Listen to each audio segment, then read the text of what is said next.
That's before the first couple of weeks of MPL ID.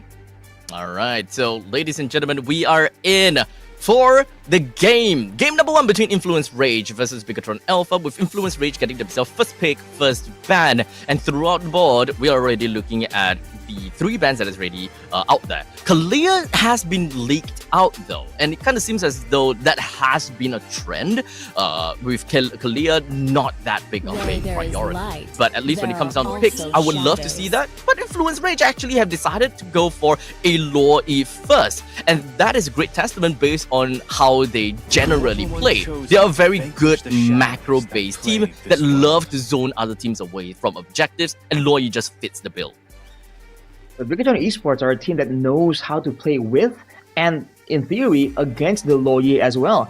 Now they have a chance to pick up a solid jungler, but I guess overall that's not a big deal for Influence Rage. The Joy is still available, but Kalia, Suyo. Usually we see the Jawhead Suyo being a menacing combo in the Land of Dawn. Now Kalia Suyo, we'll have to see if it has the same kind of degree of scariness in the Land of Dawn.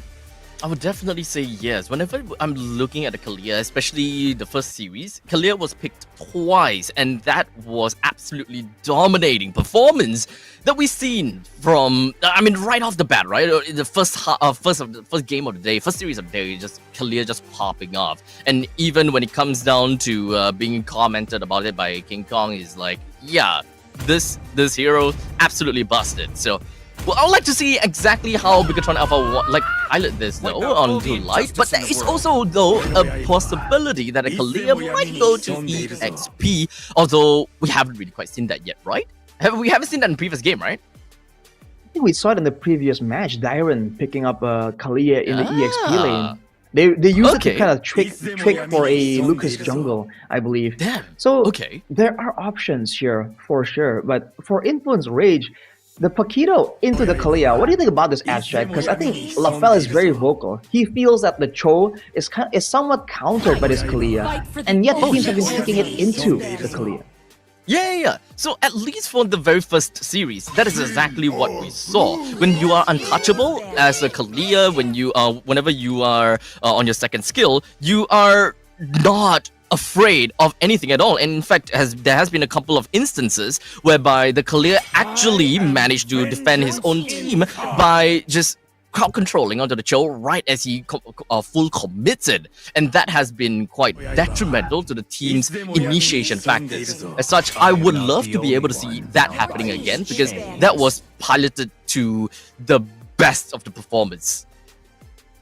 Looking at Influence Rage, they banned out both Harith and the Granger, and now they did not pick up a gold laner, and they're banning the Moskov. So they're shaving down all of the usual gold lane options. Makes you kind of think about what exactly do they have planned here. Because banning away Eman's heroes is one thing, but when Bigetron Esports are the one to actually pick first, I get the feeling that Influence Rage are setting up for something cheesy, something that isn't really expected in the gold lane. We'll have to wait and see though. I mean, right now, the Cho and the Hayabusa against the Kalia, it's gonna be a bit difficult. But considering that Bigetron Esports have a Hilda in the EXP lane and not someone with crowd control, there's less to worry about if you're an assassin, if you're a roamer trying to make a play. And Luke isn't really well known to play these aggressive, damage-heavy heroes like the Hilda. He wants usually to play a lot more of the setups, the initiators, to work together with the roamer, in this case, Light. But just like that, the ban's gone through, Beatrix, and now Bruno picked up by Bigetron Esports. What was the answer that Influence Rage wanted? So at this point in time, they have very good wave clear in the middle lane. So if they do want to play anything such as trying to get themselves massive amount of lane dominance in the top, in the gold or the EXP, then at least they will be able to freeze lanes against Bigetron Alpha, which is something that they would very possibly do because they are much more of a macro team than more of a micro team. So as much as possible, if they are able to clear out waves in middle lane, take control in the river, and be really adaptable as to where Bigetron Alpha is going, I think that there will be a lot of problems for both Suyo as well as Kalia to put down any form of aggression As such, giving an answer onto a Badang into the Hilda, I kind of like that. But when it comes down to the Claude, it's definitely going to have a little bit of difficulty in getting that dominance. But regardless, at least there is a Hayabusa, Cho, as well as Loi. They can, however, put quite a bit of garrison down in the gold lane. Now for Bigetron, seeing all this mobility, do they want to get something that has mobility himself? Like Moreno can play a mean Valentina. They are, and it's a great option to take away or match the diversion from the low Yi. Because esports have options, but I feel like Influence Rage are setting up more for the macro play, right? The diversion along with the Claude mobility, the better mirror image, but that's a Lunox here. So they're just going full damage. They're just trying to follow Ophel's advice and get burst damage to combo with the Kalia. Yeah, so this is more about whoever is able to burst that one person down first. And at this point in time, I think that is generally fair.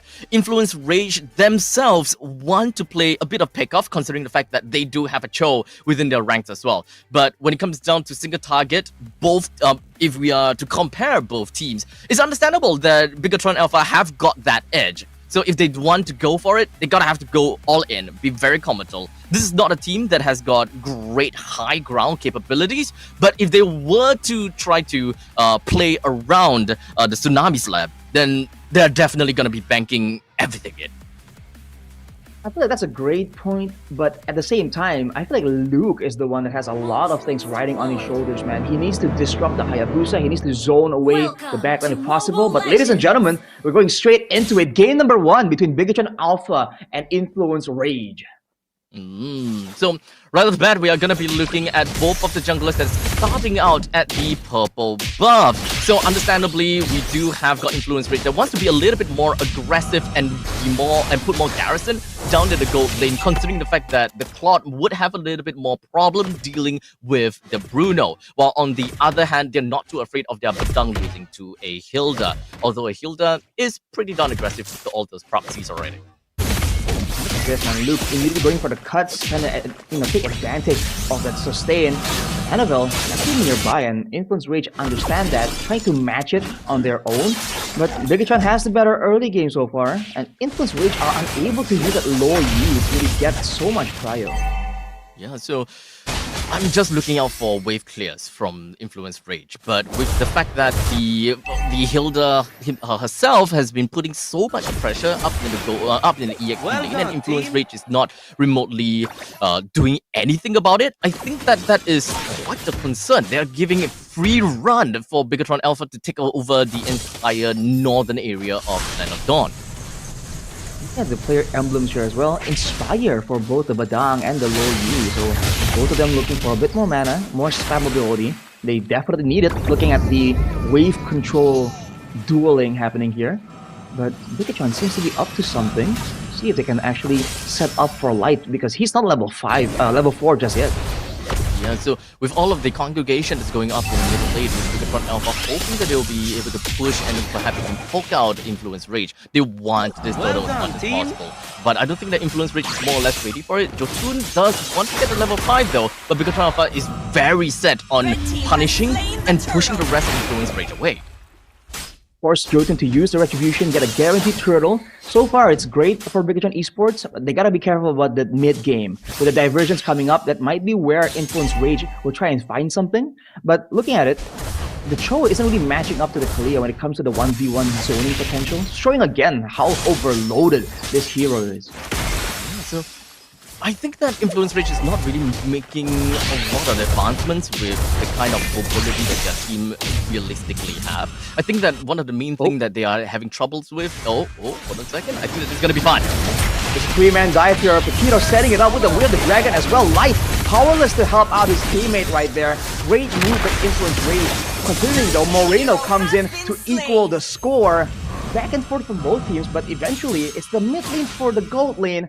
I feel like Influence Rage still will take that space though. Not gonna be an end just yet. Paquito, take a look down bottom. Ooh, still being chased down by Luke, but he will not be able to get stopped by everyone here. Luke turns out even, tries to get back in the bush for a bit more sustain, but it won't be allowed. Aggressive moves by Luke right there. Maybe too aggressive. Too aggressive indeed. Honestly, I would want to understand why Luke went all the way in. Perhaps you buy a little bit more time and hopefully just open up spaces in the middle and the bottom lane. But I don't see any of the other Bigetron Esports members that took that opportunity. Like, we had information that everyone is down south in the jungle and congregating and just really dealing with the Hilda, buying time, wasting their time. But Bigetron Esports, they didn't push mid nor the bottom. They kind of landed that death to invade. The idea maybe to find vision right there, because the wave on the top side, the EXP is pushed out by Luke there. That's why he had a window to do something, and I guess he thought that, hey, there's a turtle to be taken there onto Potato, but this wasn't allowed. With a turtle coming up right now, we have to see how both these teams set up for this. Yeah, Jotun is currently at level 7, it's almost neck and neck. But hold on a second, we have Dragon. So the Dragon Light, very, very low, picked off, but at what cost right here? Paquito surviving with a sliver of HP, but Annabelle secures and Moreno stuck in a tough spot. Brilliant orders out, but Bigetron has lost control right here. Luke jumping onto there, trying to find monsters, but he will eventually be taken out. An all-out draw right there, but it's a 1-for-2 for Bigetron. Okay, so at least it definitely didn't really go that well. We're looking at a EXP laner and a roamer for an EXP laner for the side of Influence Rage. So Influence Rage, they got a better hand for that one. They definitely got a better hand, and they even gotten the control of the river. But they're not too comfortable. There's the Dragon here onto Light. That's the roamer though. Luke just running in, trying to find something. Here's order from Moreno, shreds everyone down, looking bad for Influence Rage, trying to escape, and Monsters, sliver of HP, he will survive, but Chan, without mobility, has been taken out right before the turtle take. Bigetron Esports take control. Yeah, Influence Rage does not have any fair amount of damage that can really work for themselves in that pick-off contact, right? Even when Paquito manages to get any kicks, they can't kill him in time. Sure, engagement here. Paquito once more getting beat up by Luke. It looks personal, man. But the Cho has not been able to find any windows to be annoying, to go for a flank.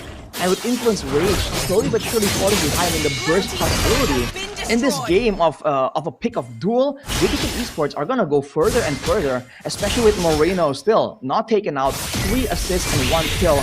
And go for the outplay right here, but Paquito looking for something more. That's gonna be the tsunami being used. Monsters will be able to get out still. And Luke flickers forward still, even though forcing the play here, being put under the turret, but that will be for nothing, because Chan survives. Oh man, that's not what we wanted to see from Bigetron Alpha, man. That was over-comical from Bigetron Alpha. They really wanted a piece of Influence Rage, and that definitely did sway to the side of Influence Rage by a tad little bit more. In fact, that's probably not the end. Take a look at the Chan and Munsters. Alone here, 4-man dies. He's gonna be trying to heal up, getting fist cracked, getting bursted down. That's a blazing duet as well. Moreno trying to make it work for his team, but the Rolly won't be able to take anyone down. But Chan gets taken down by Eman as Luke looking for blood right here, trying to find Monster, spots him out, but he will not be able to clear. But there's a lot of time being bought out for Bigetron Alpha to go for these structures. I'm not too sure about this, but Luke seems... He really just wants to get in the face of the enemies. I would like to say that that's kind of like his MO. He just wants to be in the opponent's face. It doesn't really matter if he gets a kill or he doesn't. It's more the fact that he, number one, gives information, and number two, he just annoys the piss out of everyone from Influence Rage. And he will not die, as a matter of fact. In fact, this is probably going to be a good answer. Together onto Luke, the aggressor now getting aggressed on, and Bigetron has lost one. Moreno forced to use the Brilliance Order, 2 ultimates down right here. Paquito goes for the 3-man get the engage of the Bigetron Alpha, and they're trying to do something here, but it's too much damage. Crazy duet being used up by Fury, but actually it won't be enough. Bigetron striking back right there as Chan once more gets taken out. Bigetron actually comes out on top.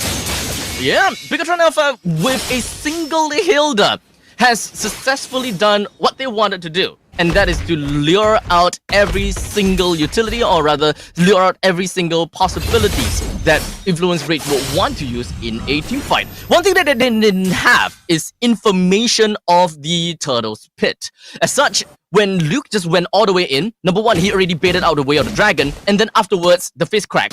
That is one initiation tool, and number two, another damaging tool. And let's not forget, that is also crowd control.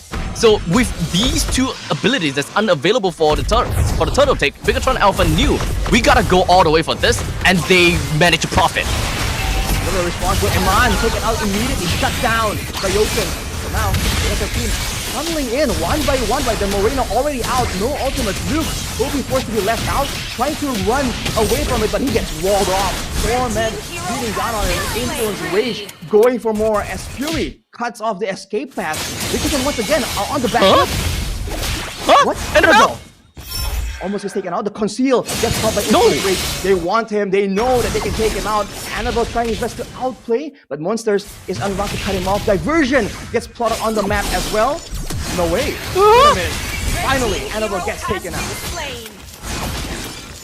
What the hell was that? Oh man! Okay, so this is probably like the Boba Master's chills from Bigetron Alpha. That wasn't a necessary move from Annabelle to clear the wave in the middle lane, especially since they are not that dire for a wave clear in the middle lane. I believe that Kalia was there, Lunox was there. They can actually clear the wave within the confines of their own turret.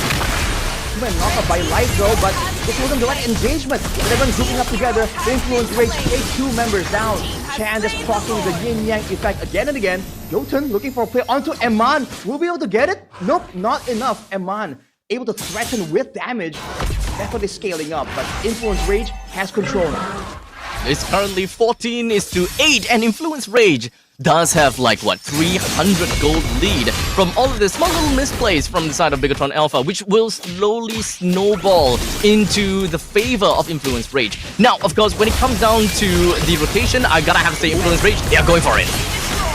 Goes for a attempt onto Eman, wasn't available, but look at the damage coming in from Chan. He's been taken out, but he is definitely still in the game. It's a great diversion to use some resources, but now back to the reset for Influence Rage. The Baby Lord, all you gotta do is just bring down every single one of the T2 turrets and you are pretty much done with the Baby Lord. You don't need anything else aside from that. And one thing that Bigetron Alpha is doing well, at least from the side of Annabelle, to really reclaim what he has done previously, is to clear out the entirety of the top lane. This way, at least they still have got the T2s up the top lane, and they're still gonna hold out for a little while longer.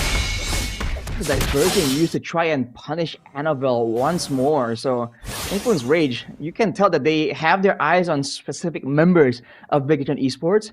For now though, Bigetron, you do wonder what's the idea here. They're just trying to scale into the late game, look for that big moment with Kalia, but slowly but surely their damage is gonna kind of scale off almost. And the Claude from Fury, 3-0-4, definitely doing well right now. A lot of gold, a lot of damage as well in these teamfights. Yeah, I mean, it's an early game EXP laner, it's a very early game gold laner as well. He does have a pretty good damage in the later stages, but when it comes down to damage ceiling, it is fair to say that the Claude definitely surpasses all of that. The amount of AoE that Influence Rage has is absolutely dominating, so the moment that Bigetron Alpha kind of falls into that trap, then Influence Rage will not hold any bars and they would just go straight in. But the question is, what are the abilities that they would want to use whenever they find that way to dragon? Is it solely just from the Ogi Shadow Kill to single target knock down one person, or would they also work to the fist crack, which is something that we saw previously did not work well for future objective takes? Well, Monsters isn't really building in a damagey fashion. Even the Winter Crown right here, he's in here to go for a big moment, a big setup, and that's it, right? His job is done. The bulk of the damage, whether it's AoE or burst, actually still comes from Fury at this point, right? And Chan as well. But I feel like at this point, Chan is being used as a bit more of a utility tool to stop Bigetron Esports from going together in the midst of a big fight. Whereas Fury is the one that's going to be hitting, shredding anyone that gets Way of the Dragon down, and then later on go for a big blazing duet afterwards. But they have sent Jotun with a diversion on the bottom side, and Bigetron, they know it, they go for the big play, they go for the engage, but now it's getting turned around. Yin-Yang effect landing on multiple members as Monsters gets out almost with his life.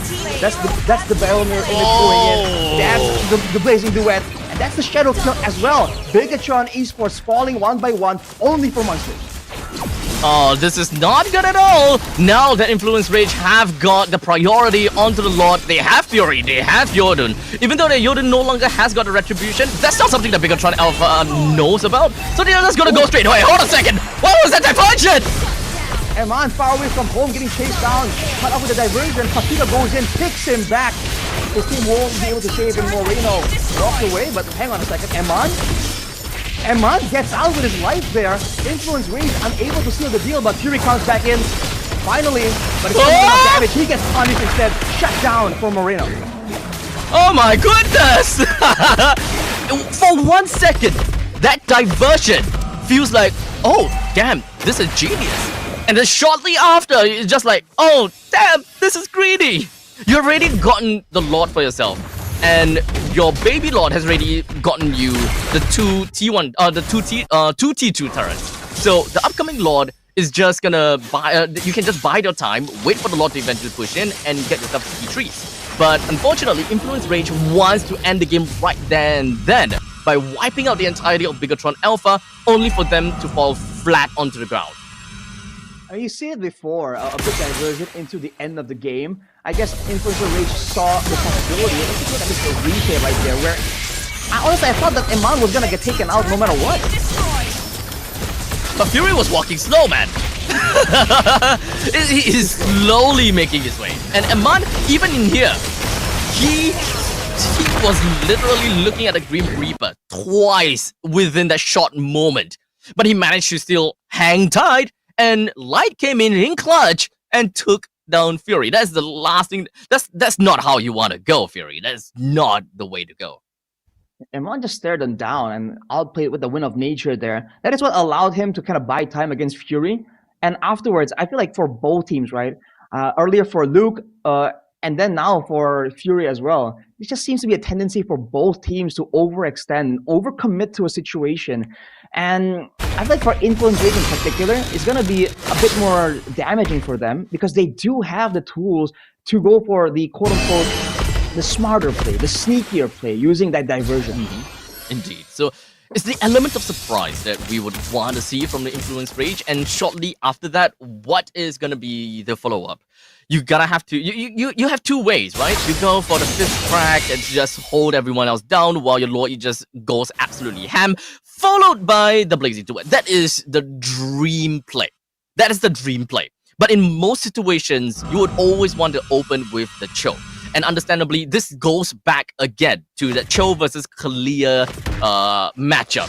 When do we see the Kalia actually cancelling out the Cho? That is something that still haven't exactly shown too obviously yet. In the first series of today's games, that was a lot more obvious. So Bigetron Alpha would probably want to look for that kind of opportunity and kind of play into Paquito's head. And this might actually be that game that we're going to be looking out for, because this is probably going to be the make it or break it game. Ooh, Tsunami used though. That's going to be a team and knockout. The Fury just decimates everyone with the Blazing Duet. Now Bigetron Alpha way too low. Moreno caught in the midst of three members. Can he turn it around? Fury a bit too low. He will survive. That's going to be Annabelle left alone along with Eman. Damage is available, but with no frontliners, Influence Rage take control of the neutral objective. I guess this just boils down to the lack of control. We did talk about Bigetron Alpha wanted to bank it all the way in for all damage base, right? They have everyone to go for damage when it comes down to the Hilda. We've got Suyo, Lunox as well as, well, Lunox. But when it comes to crowd control, what do we have got from that point onwards? Because Influence Rage, yes, they were the one that got engaged on by an amazing suplex from Light, but shortly afterwards, that is where the ants just lost their tracker. They can't find the sugar anymore, and they're just scrambling all across the place. That's what happened to Bigetron Alpha. They got the kill that they wanted, and then shortly afterwards, yeah, what do we do now? I've got 1% here, we're on disarray. So Influence Rage took that opportunity, they brought everyone else down, and then the Lord's ready for them. And by all means, Influence Rage did a great job making the fight messy with the way Fury was able to get in there with the Blazing Duel. Fist crack though, gonna be a bit of a dive. Way of the Dragon used up as well by Paquito. That's gonna be one pick off, and that's gonna be Moreno forced to use a Brilliance Order there with the Shadow Kill. And Man getting chunked down as well. He won't be able to defend here, be active in the fight, but Bigetron are able to clear out the Lord and heal up. Conceal, fought by Influence Rage to extend the fight even more. Annabelle is done for. Light comes in to extend the fight even longer. Paquito standing back, but that will be the game for Influence Rage.